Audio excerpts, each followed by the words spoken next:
On prouve d'abord ici l'unicité de ces coordonnées quand on a un repère fixé. Alors ça vous paraît peut-être évident, mais pas forcément pour les bonnes raisons, c'est-à-dire vous pouvez dire oui on projette M en R et etc.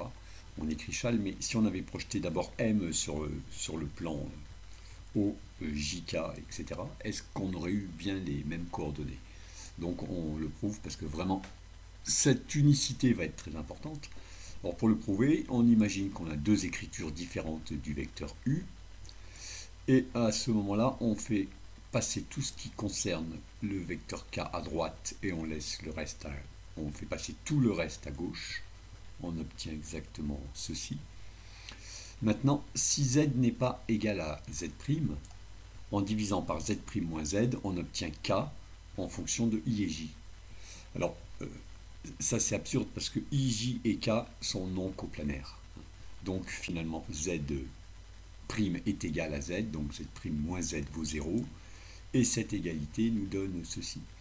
On va procéder de la même façon. Si X n'est pas égal à X', alors X moins X' ne vaut pas 0. On divise par X moins X', on obtient I en fonction de J.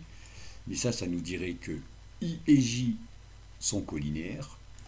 Ce qui est absurde parce qu'avec si on a trois vecteurs dont deux sont collinéaires, les trois vecteurs ne pourront pas être non coplanaires. Donc finalement x égale x', et on se retrouve finalement à prouver juste que y égale y', mais ça se prouve exactement de la même façon que x égale x'. Ensuite, deux preuves très simples qu'on prouve parce que les résultats vont être utilisés très fréquemment. Le premier résultat qu'on a vu, c'est celui-ci. Alors, c'est bien évident parce que les hypothèses s'écrivent comme ceci, par définition des coordonnées.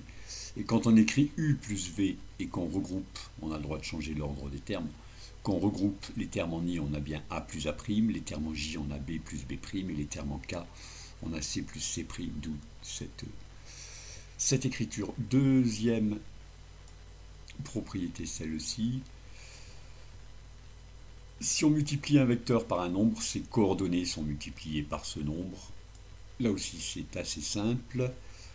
Si U, c'est AI plus BJ plus CK, ce qui est ici, lambda U, on met lambda devant. Le lambda se distribue, ça fait lambda fois le vecteur AI, plus, etc. Et lambda fois le vecteur AI, c'est lambda A fois le vecteur I, plus de la même façon pour les deux autres vecteurs.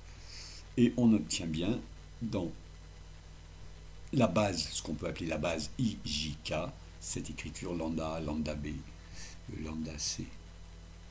Oui, parfois ici on appellera IJK une base du repère ou de l'espace.